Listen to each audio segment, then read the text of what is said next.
Welcome back to another week in the For Your Reference household. This episode is in tribute to all of the furry friends and pets that we've had and come to know and love in our lives, and dedicated to the humans that love them. Take the show away.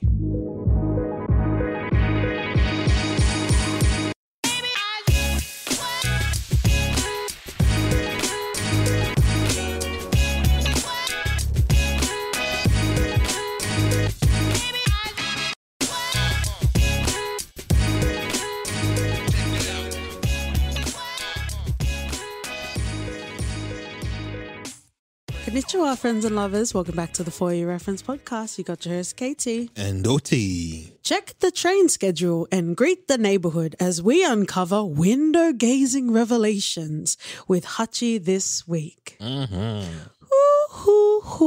This is our first Richard Gere film, OT. It is. I couldn't even put on my professional blazer on, but there we go. General stats and information. This film was released in 2009. Director Lasse Hallström, writer Stephen P. Lindsay, and this was based on pretty much Richard Gere was looking for a film, and he based it off of Hachiko Monogatari 1987. Oh. And the writer credited is Kaneto Shindo. Nice. In regards to cast, again, like I mentioned, I think I just got a bit gerbil blushy. We're very topical, friends and lovers. I think this is the first Richard Gere film we have covered on the podcast. It is absolutely the first Richard Gere film I have watched. So I'm not Gen Z young, but I'm young enough to have never seen peak Richard Gere. It's not topping my peak Denzel, but I don't think anything can. Or just, Richard Gere didn't penetrate the Mormon circles, eh? He penetrated inner sanctums, indeed. We also have Joan Allen and Kari Hiroyuki Tagawa. And Tagawa, welcome back to the podcast. Go and check out our Mortal Reference episode. Wow. I was revving up. Wow. And I think I chortled on the throttle. Is that a thing? We'll make it a thing if it's not. If you're nasty. Welcome, friends and lovers. If this is the first time you're listening to the podcast, maybe you were grieving a childhood pet like myself. Welcome. If you've listened to the podcast before, that's also great. We love and welcome you just the same. This is also to say spoiler, or shit wives. Or just a scala. How dare you? I told you, when we're ready to have a real conversation and when there's healing in the world, I know people are constructively talking about Skylar White, but that is not the topic for today, my love. Let's get into first impressions. How did you feel watching this film? Was it the first time watching it? And how did it feel watching it now? This is the second time I've watched it. Watched it, I think, probably when it came out. Okay. It's one of those things that it was, watched it with the whole family, and I think I got way more emotional than the first time I watched it than now with a sort of lens of the world beating me down, and I'm like, yeah. I saw a lot of problems with it, and well, not a lot, but it didn't get me emotional as I thought it would. Yeah. All around, I enjoyed it. I enjoyed it. We did try watching Marley and Me, and I got through the first hour.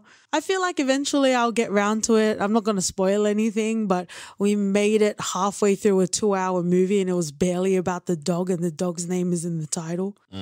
Like, human movies, sure, cool, but if you've got a dog's name in there and it's barely, like, John Wick is more about the dog than Marley and Me is about Marley.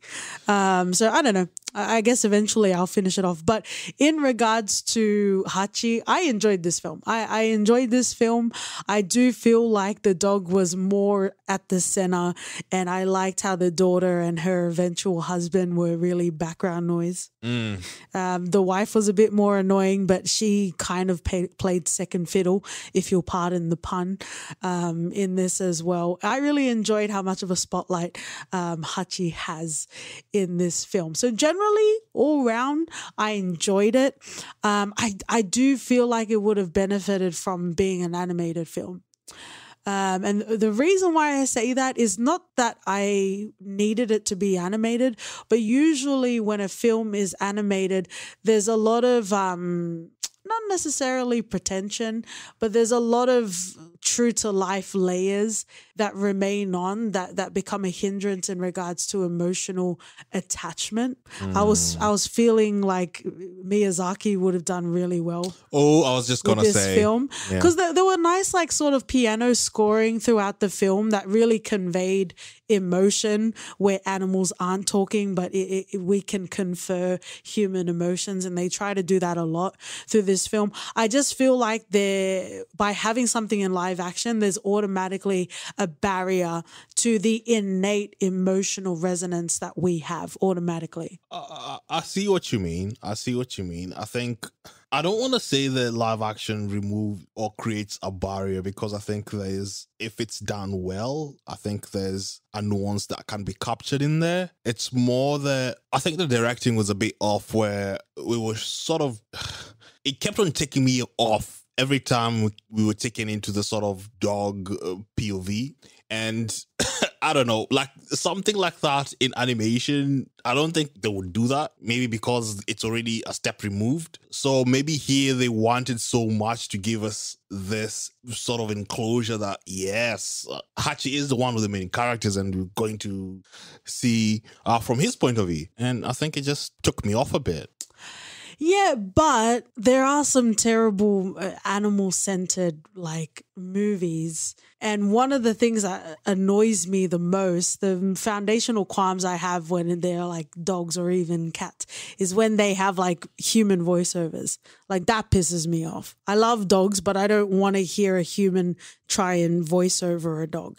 So at least that wasn't there. So maybe I can forgive it in some senses. I also don't like how they try to push human emotion on the dog. It happened quite a lot where, first of all, if you motherfuckers have a dog, you're not dog people like me. If you've got a dog and you keep it in a shed somewhere, gross. And we need to have a conversation. I don't understand. I don't understand how you can love dogs and keep them away from the household. But anyway, that's a story for another day.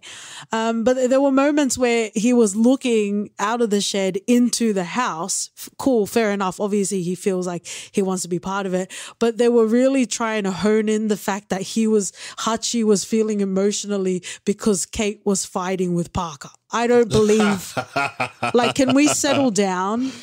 Like, can we settle down? It is very, it's very sort of back to basics in regards to the storytelling in this film, because it is like apparently show and tell from the kid, right? So I would imagine that kids wouldn't even understand that superimposing of human feelings onto a dog. I guess that would be more for the adults. And OT, this might even be the first G-rated film we've covered. Oh, actually, no, Babe. Babe is also G-rated. Go and listen to Babe as well. I had a very interesting childhood story about a pig. Oh, that would do, pig. Yeah, and OT had some very real borderline things to say about my people's culture. Oh.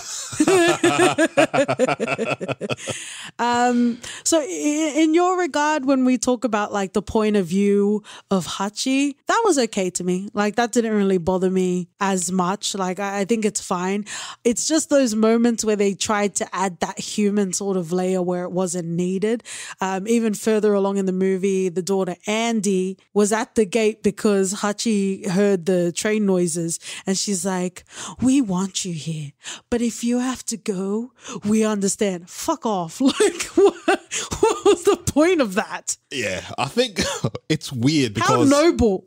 How very noble. How noble to let a dog wander the streets. For 10 years. Can we talk about it? 10 years. Yeah. At some point, you just need to look at yourself and be like, what the fuck are you doing? Yeah, because at that point, I'm looking at Jazz as well. Yeah. I'm looking at everyone that was in the community that didn't help at all. As noble and as it sounds, that it kept on going to the same spot for 10 years. My God, there's At some point. there was some negligence going around for them as owners. Yeah, like at some point you need to own it and be like, this dog needs a home, right?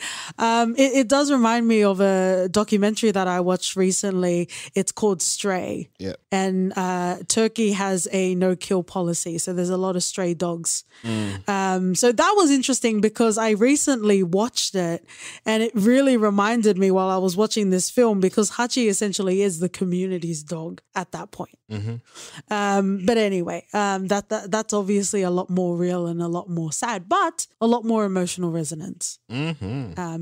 Absolutely. But this film, is it a film? I don't know. Whatever you want to call it, a film, a moving picture,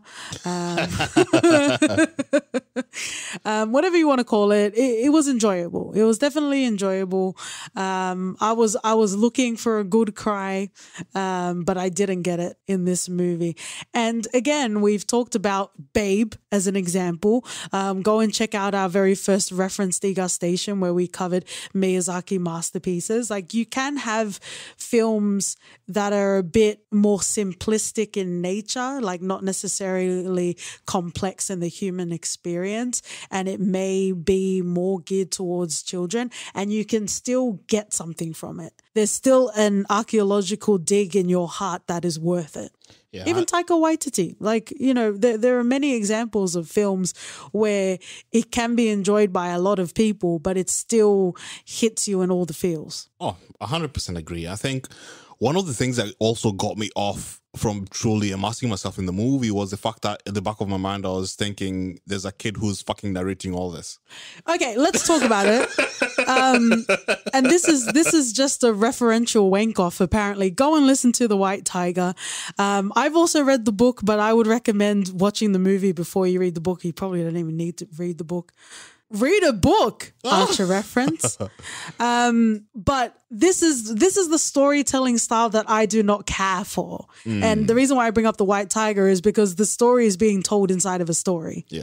Or a letter, rather. And that's what's happening in this film. Not only is it not succinctly the story, but it's also told from a kid's show and tell. I like that in this world, dogs have a higher priority over Columbus. Like, maybe Columbus short as well. There's a line, mate. Hey, shout outs to us. I don't know the last podcast that has referenced him in the 2020s. I'm pretty sure there's some scandal on Stop the Yard podcasts out there. All right, go and subscribe, friends and lovers, I suppose.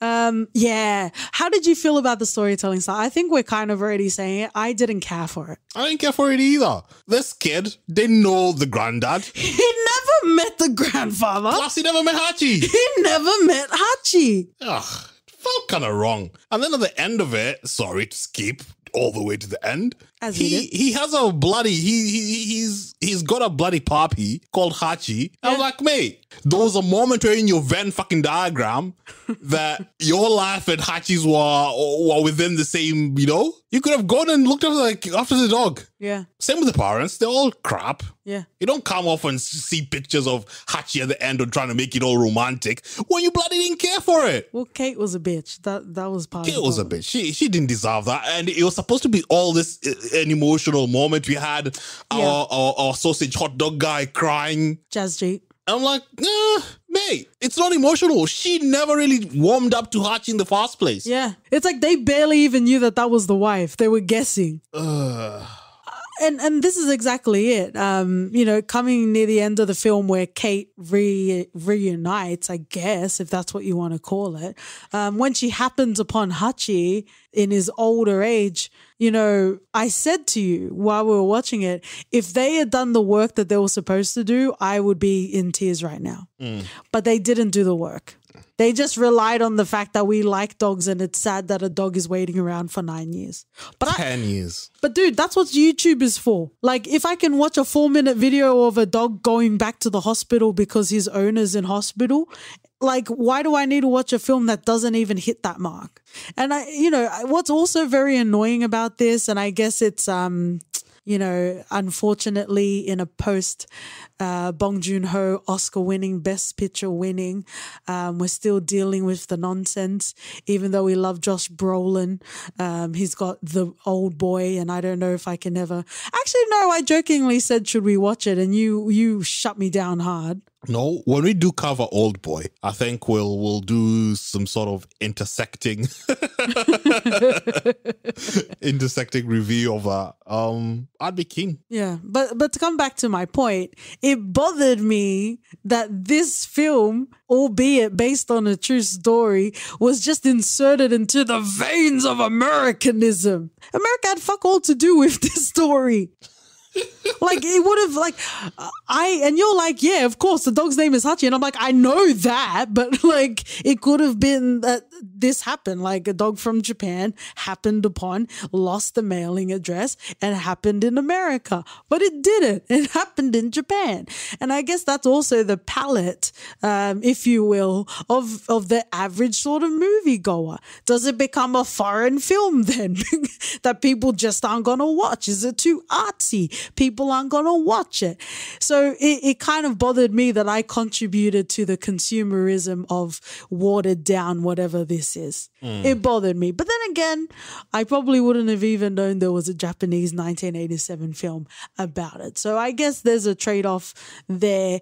Without knowing that, yeah, it was cool. There were problems. Most of it for me were the characters and trying to drive emotional points when they didn't lay the groundwork or a firm foundation for that. But by no means was it a terrible movie. No, it's definitely not terrible. I think I got some sort of lifetime feel to it. Oh, yeah. Do you think that because the story has been pretty much plucked out of Japanese and the culture and the communal aspect of, Japanese people, maybe how Hachi was going back would have been different from how it goes back to the same spot in a westernized world where we know people are busy in the trains, they would barely even look at the dog. Yeah, look at that dog.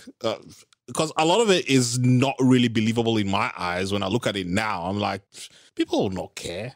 I guess it depends, and that's actually a good prompt to IMDb trivia, friends and lovers. Pull your glasses up. Tagawa says that Akitas are very Japanese in that they're not overly affectionate, not overly expressive, but have a deep focus and intuition that I relate to because I'm Japanese. Oh, see? Yeah.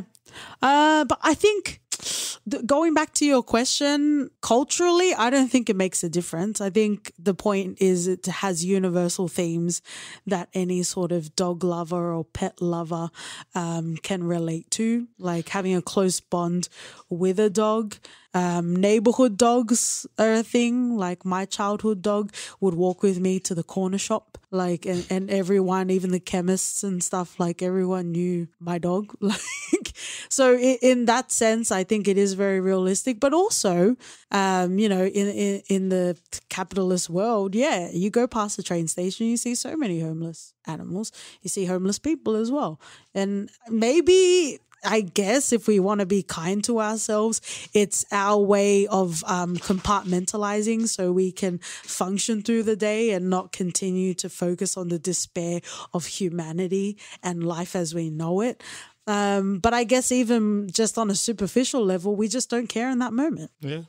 I do need to address this as statuesque, albeit clumsy, as beautiful as our greyhound is. They're not necessarily, unfortunately, the go-to sort of dog breed, right? And there is a hierarchy to dog breeds. And unfortunately, that's why puppy rings exist. That's why, dog pounds get flooded because people buy puppies for their kids or for themselves.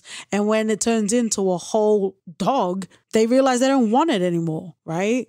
Few months after Christmas, few months after New Year's, they're all in the pound, right? So I guess that's very, very real, but also very sad. But bringing it to a lighter note, Akitas are very expensive dogs, are very, very expensive dogs, hopefully bred, in a suitable way. even back in the early 2000s or the late 2000s rather, the accessibility to Akitas wouldn't be the way that it is today. So my point is, a missing Akita and someone had it shipped from Japan, they definitely would have noticed. Yeah, true. You kept on asking. Surely they're gonna come for him. Yeah. Surely. Yeah. I thought the same thing. The same thought sort of crossed my mind when I was when Parker had taken Hachi to the pound. I was like, oh, this guy would probably just take it and sell it. But it said animal control. Confirm with us, friends and lovers. I feel like animal control is different to the pound. Is he not one and the same thing? Perhaps. Maybe it's like where you see the recycling and landfill and it's the same bin. Wow. There's your grassroots environmentalism, motherfuckers. Yeah, I don't know. It was a little anecdote, but it is a point to be made because people can spend a lot of money on dogs, and Akitas would definitely be up there. Speaking of no one looking for the dog, let's come to this because this is, again, another one of the emotional flaws in this film. Up until every point, Kate made it very clear that she did not want a dog, and it seemed like they had had numerous conversations, more like one-way mouth garbage from Kate saying, we're not getting a dog, I don't want a dog. They also, the daughter mentioned very early that someone wasn't there anymore. So I don't know if they were talking about a pet or a child, but I feel like if it was a child, it would have been more of a prominent, not a throwaway line. But in any case, Kate was a fucking bitch, and I can understand why Parker would want to hang around Hachi with a bitch of a wife like that. Wow. You can be lonely, but not alone, friends and lovers. Stubbornness and persistence to just not even be open to the idea of adopting or having Hachi stay there is quite ridiculous. Yeah, like at every opportunity, it's like, we get it, hard ass, we get it. It's not like she's even allergic to it. No. Imagine if it was like an ugly dog. I guess she wouldn't have given it any credence. But that was one of the first moments where I'm like, ugh, okay, it's going to be this sort of movie where someone called because they saw the flyer and Kate answered the phone, right? And somehow from every moment until that point, she had a change of heart because she saw how happy Parker was with Hachi. Well, when Miss Epiphany comes, man, you don't knock her back. Welcome to the stage, Miss Epiphany. No, but then Andy was outside and they were so happy and they were playing with the dog. And you're like, look at how happy they are. And I'm like, yeah, because she's not in the fucking picture. That's why. She's the problem, mate. She's the problem in this film. But for that to be, I guess, the anchoring of Hachi into their lives, particularly for Parker, it made no sense because she was not interested in that in it at all. And at any point, she didn't really seem to be interested in her husband enough to care about his happiness. Okay. Well, I wouldn't go that far. I would. I did. Because at the end of it, she does realize that, hey, he looks quite happy, you know? Albeit it being ridiculously done, it was still there in the movie. So we have to accept it as a moment and just go with the flow that, hey, regardless of Epiphany, she accepted it, you know? And she was like, yeah, I'll embrace this and he looks happy. And let's go for it. Let's keep Hachi. Don't agree. Disagree. And then the higher emotional point was her reuniting with Hachi, which made no sense. Yeah, that did not make any sense because they literally had zero bonding time at all. Yeah, and she had an opportunity to have some sort of bonding moment with Hachi when Parker passed away. So she could have had Hachi in her life and, you know, have that moment, but she didn't. Yeah, she chose not even to pat or look at Hachi at all. And even if she had no choice, there wasn't any sort of emotional turmoil for her to hand over the dog. Yeah, you'd think that's a sort of natural step to take. You'd keep Hachi close because you've already formed a bond and it'll remind you of Parker. And Hachi will be reminded of Parker when he looks at you because you were there since he was a pup. Yeah. But this whole thing, the transitioning of Hachi becoming a street dog, it was just ridiculous. it felt like there were many more options before he became a street dog. Yeah, yeah. It definitely felt like he was failed by the whole community, really. He was. Let's talk about Parker. I feel like this film was made because someone liked the idea of Richard Gere giggle gaggling with a little pup. And it fit the brief, and I was more than welcome to watch it. And in regards to Richard Gere and this being the first film I've watched, I get it. You get it? I get it. I understand. I get it. I think he has a face that looks like it's been molded from the mountains, like our Ridge from Bold and the Beautiful, the original Ridge from Bold and the Beautiful. Usually, your taste is usually off, Phil. I thought you'd say like Thorn or something. How dare you? I might as well go to the inferior days of our lives at that point. Oh, wow.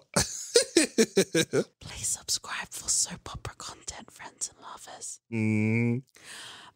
Parker, he was a bit boring as a character because there was nothing, he wasn't there to be a villain. He wasn't there to go through any sort of hardship. He was the plot device. He was the emotional vantage point, if you will. Yeah. I will say, hats off to this movie for not killing Hachi and killing the human. But then that kind of got in the way of me caring about it. You know, we can't all be like John Wick. And we're getting to, we're post-Parabellum, friends and lovers, so surely you would know by now I didn't spoil that for you. Yeah, I kind of enjoyed Parker. I think he did it quite well. One of the issues that I had was maybe towards about 3/4 in, I think we started pivoting away from Parker and Hachi and more Parker and Kate. And that's why I started losing interest the second time. I was like, I don't really care about what you're doing with this concert or whatever. I don't want to know what Kate does or what her role is or... Yeah. I don't really care. And I felt like, because in that moment, I was like thinking to myself, so this kid is telling us this story, yeah? So I kept on taking myself out because I was getting bored with Kate and Parker. And I just wanted to move away from that and see more interactions between him and Hachiko. Yeah, not a lot happened to him. It was all about him, Parker. Well, the biggest thing that could have happened to him happened. I suppose. I suppose so. Yeah, the kid I didn't really care for. I don't think he really offered anything. Zero. Like I mentioned when we were watching the film, I think it has more to do with the rating of the film. So like kids can be like, oh, I see a kid, so I'm going to continue to see it. It's a kid movie. Yeah, I guess. But I'm sure that's what parents think when they see South Park and they call the FCC. Let's talk about the surrounding characters that we have in this film. Now I get it. I understand that this is a true story in Japan and there's a bronze statue outside of Shibuya Station, which I think is very cute. Hopefully in a world where we can travel, we can go and see it.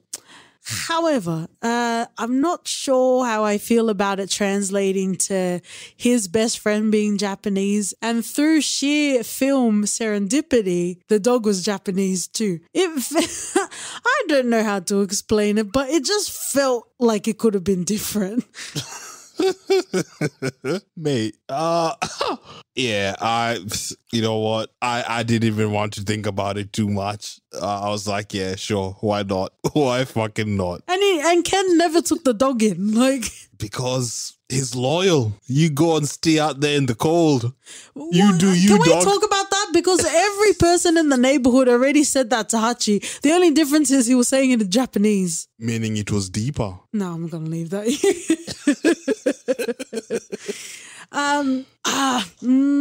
It made me feel a way, especially because when they were trying to have anchorage in the film, Ken would pop up to say something wise or something for the culture. Like, that's all he was there for. And if you're listening in the linear timeline, we are currently watching HBO's The White Lotus. And I am going to bring up a qualm that I have with that show because it underscores this as well. The White Lotus is based on a surrounding cast of a hotel resort that is in Hawaii. So naturally, there are some themes of colonialism and how Native Hawaiians are trying to reconcile. When you get past all the white characters, that's what's there, right? But whenever they're trying to make a scene or make a dialogue mean more than what it is, they underscore it with Hawaiian singing. And I feel icky about it. Friends and lovers, hit up our socials if you're watching The White Lotus and you're also listening in August of 2021. But that's how I felt watching this film. Like, this was just the story of a story. And when they wanted it to be really deep and to give some sort of contextual backdrop, Ken would just pop up to say something wise. And I'm like, really? And I'm like, are you even a priest? Yeah. And I'm like, are you even a priest? Why are you reading at the funeral? Like, it just, he became the placeholder of the virtuous wisdom, I suppose. Yeah. All right, let's talk about Carl. Whenever I think of a train worker that barely does his job, I think of Jason Alexander. Yep. You know, I used to think that maybe I was that, you know, that go-get-'em sort of person, or I would grow up to be. Now in my old age, I realize that I am Jason Alexander in the train station. Bare minimum, fam. Webcam for who? It's like, oh, you want to call me? No, thanks. I will send you an instruction of emails. Bare minimum is my work aesthetic at the moment, apparently. He's your spirit's animal, eh? Can I get another one? No. You know who your spirit animal is? Renesmee. Oh, nah, man. Go and listen to our Twilight episode. It is a wonderful, wild ride. Yeah, he does nothing in the movie. And every single time, you'd think Hachi wasn't coming there every day. They would just look out the window and utter the same fucking shit. Oh, no, Hachi. Yeah. And then, mate, he's been doing this for 10 years. By now, you should have gotten used to it. I thought this was going to turn into Dogs of Old Lonely Men's Past.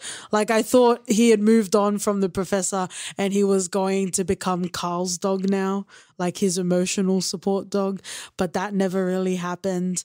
It doesn't bother me that he was a bit opportunistic about Hachi, and he tried to get in the newspaper as well. That doesn't bother me. It's not like Danny DeVito level in Matilda exploiting of children or animals. But yeah, he was there. He was the end credit for this film as well. Oh, was he? Yeah. Wow. Right. But yeah, he did a job that was to be done. Do I sound like Jason Statham in Raffle Man? You paid me to do a job. Did the job. But yeah, side note about Jason Alexander. I remember the first time I came across him, because I never really watched Seinfeld, was when he played like an evil mastermind in Criminal Minds. And I'm like, who is this man? Yeah, he's always just around, isn't he? Yeah, a staple. Part of the furniture, eh? Yeah, useless furniture. Serviceable furniture. Or the American-made furniture in 30 Rock with Jack Donaghy. It's been a while since I've referenced 30 Rock, friends and lovers. Let's talk about Jazz G. Thoughts? Feelings? He's as useless as Carl in this movie. No, I think he was more useful. He did feed Hachi. But I feel like he made a meal of his role. Yeah, he was almost there. Like the same thing with Carl. He just did the same reactions over and over again, kept on looking surprisingly at Hachi every single day. I just didn't get it. Like, I just didn't understand his purpose. But at least he fed Hachi. Everyone fed Hachi. But it was like snowing and he's like, goodbye. He just left Hachi in the snow. Yeah, next minute, Hachi dies. So there you go. I try not to look stray dogs in the eye because we would not be able to survive. Mm-hmm. I would take in all the dogs. And I do believe that, Oti and I met in the most serendipitous of ways. And I believe that even if we hadn't met that way, I would have met him because he would have had the most ugliest dog.